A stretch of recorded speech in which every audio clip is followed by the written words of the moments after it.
સમાચારમાં હવે વાત G20 સમિટની।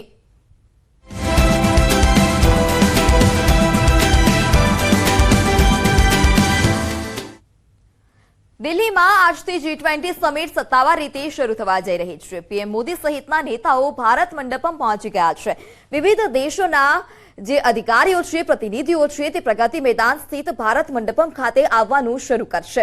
વન અર્થ વન ફેમિલી પર 2 સત્રોનું આજે આયોજન કરાયું છે, જેનું સમાપન રાષ્ટ્રપતિ દ્રૌપદી મુર્મુ દ્વારા આયોજિત રાત્રિ ભોજન સમારોહ સાથે થશે। અમેરિકાના રાષ્ટ્રપતિ જો બાઇડન, બ્રિટિશ વડાપ્રધાન ઋષિ સુનક, બાંગ્લાદેશના પીએમ શેખ હસીના, જાપાનના ફુમિયો કિશિદા સહિતના વિશ્વના ટોચના નેતાઓ ભારત પહોંચી ગયા છે। આજે સવારે 9:30 વાગ્યાથી બેઠકની શરૂઆત। પીએમ નરેન્દ્ર મોદી આજે 2 સત્રોની અધ્યક્ષતા કરશે। તેઓ યુનાઇટેડ કિંગડમ, જાપાન, જર્મની અને ઇટલી સાથે 4 દ્વિપક્ષીય બેઠકો પણ કરશે। તો G20 સમિટમાં દેશ વિદેશના નેતાઓ પહોંચી ચૂક્યા છે। આજે વન અર્થ વન ફેમિલી પર એવી રીતે 2 સત્રોમાં ચર્ચા કરવામાં આવશે। 9:30 થી આ બેઠકની શરૂઆત। પીએમ નરેન્દ્ર મોદી આજે 2 સત્રોની અધ્યક્ષતા કરશે। તેમાં યુનાઇટેડ કિંગડમ, જાપાન, જર્મની અને ઇટલી સાથે 4 દ્વિપક્ષીય બેઠક કરવામાં આવશે। અને G20 સમિટમાં દેશ વિદેશના નેતાઓ ભારત આવી પહોંચ્યા છે। વન અર્થ વન ફેમિલી એમ 2 સત્રો પર ચર્ચા થશે। તો દેશ વિદેશના મહેમાનો પહોંચી ચૂક્યા છે, ડેલિગેટ્સ પહોંચી ચૂક્યા છે। અનેક નેતાઓ પણ અત્યારે હાલ ભારતના મહેમાન બન્યા છે અને તેઓની સુરક્ષાને લઈ પણ ખાસ આયોજન કરવામાં આવ્યું છે અને શેખ દ્વારા તેઓને બનાવેલું ભોજન પીરસવામાં આવશે। થોડી જ વારમાં હવે બેઠકની શરૂઆત થશે। ત્યારે ભારતના મહેમાન બનેલા તમામ નેતાઓ, તમામ ડેલિગેટ્સ, તેઓનું ધ્યાન રાખવામાં આવશે અને ખાસ શેફની નિમણૂક પણ કરવામાં આવી છે કે જેઓ આ મહેમાન માટે જમવાનું પણ બનાવશે। તો થોડી જ વારમાં હવે બેઠકની શરૂઆત થશે। અમેરિકાના રાષ્ટ્રપતિ જો બાઇડન, બ્રિટિશ વડાપ્રધાન ઋષિ સુનક, બાંગ્લાદેશના પીએમ શેખ હસીના, જાપાનના ફુમિયો કિશિદા સહિતના વિશ્વના ટોચના નેતાઓ ભારત પહોંચી ચૂક્યા છે। ત્યારે હવે થોડી જ વારમાં આ બેઠકની શરૂઆત થઈ જશે। પીએમ નરેન્દ્ર મોદી આજે 2 સત્રોની અધ્યક્ષતા કરશે અને તેઓ યુનાઇટેડ કિંગડમ, જાપાન, જર્મની અને ઇટલી સાથે 4 દ્વિપક્ષીય બેઠક પણ કરશે। તે ઉપરાંત તેઓએ અમેરિકાના પીએમ સાથે પણ ચર્ચા વિચારણા કરી હતી અને તેઓનું કહેવું છે કે તેઓએ અલગ અલગ મુદ્દાઓ પર ચર્ચા કરી। તો દિલ્હીમાં G20 બેઠકને લઈ અને અનેક મહાનુભાવો ભારતના મહેમાન બન્યા છે। વિવિધ દેશોના પ્રધાનમંત્રી પણ ભારતના મહેમાન બન્યા। ત્યારે સુરક્ષા વ્યવસ્થા પણ વધારવામાં આવી છે। નવી દિલ્હીની ઊંચી ઇમારતો, હોટલો અને ભારત મંડપમની આસપાસ એન્ટી ડ્રોન સિસ્ટમ લગાવવામાં આવી છે। તે ઉપરાંત ઓપ્ટિકલ ટાર્ગેટ લોકેટર પણ લગાવવામાં આવ્યા છે।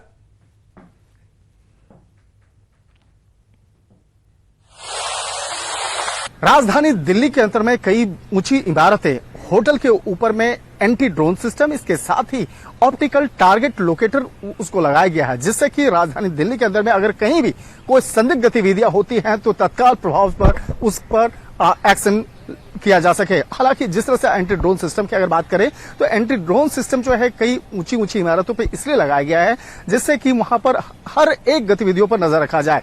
तो वहीं अगर बात की जाए, अगर राजधानी दिल्ली पुलिस की बात की जाए या इंडियन आर्मी की बात करें, एयरफोर्स की बात करें, तो तमाम जो अलग अलग जो एजेंसी हैं बाकायदा उसके जो 7 शूटर जो है बाकायदा वो इस मामले पर नजर बनाए हुए हैं। तो वहीं दूसरी तरफ देखा जाए जो ट्रैफिक व्यवस्था है, ट्रैफिक व्यवस्था हालांकि जिस तरह से लगातार पिछले 1 सप्ताह से एक ड्रिल किया जाता था, उस ड्रिल के दौरान में ये पाया गया कि जितना कम से कम ट्रैफिक व्यवस्था हो राजधानी दिल्ली के अंदर में, उसकी एक व्यवस्था की गई, जो एक बहुत ही सटीक तरीके से वो एक सफल अभ्यास रहा। और इसके साथ साथ अगर सुरक्षा व्यवस्था की बात करें तो जिस तरह से G20 के कई सदस्य देश और इसके साथ ही जो कुल मिलाकर के 43 राष्ट्राध्यक्ष जो है वो राजधानी दिल्ली आ रहे हैं, तो उनकी सुरक्षा व्यवस्था जो है वो किस तरह से चाक चौबंद हो, किस तरह से बेहतर हो, तो इन तमाम मसलों पर भी विशेष तौर पर ध्यान रखा जा रहा है। जिसमें कि सबसे प्रमुख तौर पर अमेरिका के राष्ट्रपति जो तकरीबन 50 गाड़ियों के काफिले के साथ जब वो निकलेंगे और भारत मंडपम तक पहुंचेंगे तो उनकी सुरक्षा व्यवस्था काफी चाक चौबंद होगी। और निश्चित रूप में कहा जा सकता है कि तमाम जो राष्ट्राध्यक्ष जहां जिस दिन होटल में ठहरे हुए हैं वहां पर कई लेयर की सुरक्षा व्यवस्था है। और खासतौर पर अमेरिका के राष्ट्रपति बाइडेन की अगर बात करें तो उनकी सुरक्षा व्यवस्था तकरीबन 7 चरण में उनकी सुरक्षा व्यवस्था मुस्तैद की गई है, बेहतर की गई है। और कहा जा सकता है कि भारत लगातार इस मामले में प्रयास कर रहा है कि ये कार्यक्रम जो है वो बेहतर तरीके से अंजाम हो और जो भी विदेश से राष्ट्र अध्यक्ष आए हैं उनके लिए तमाम एक बेहतर तरीके से, शानदार तरीके से उनका स्वागत करना है। इसके साथ ही इस कार्यक्रम को भी बेहतर तरीके से अंजाम तक पहुंचाना है। वीडियो जर्नलिस्ट रमेश रत्नाकर के साथ शंकर आनंद, न्यूज़ 18 दिल्ही। તો દિલ્હીમાં G20 સંમેલનને લઈ અને શહેર ઝળહળી ઉઠ્યું છે। ભારત મંડપમને લાઇટોથી શણગારવામાં આવ્યું। નટરાજની મૂર્તિ આકર્ષણનું કેન્દ્ર બન્યું છે। અલગ અલગ લાઇટોથી ભારત મંડપમને શણગારવામાં આવ્યું।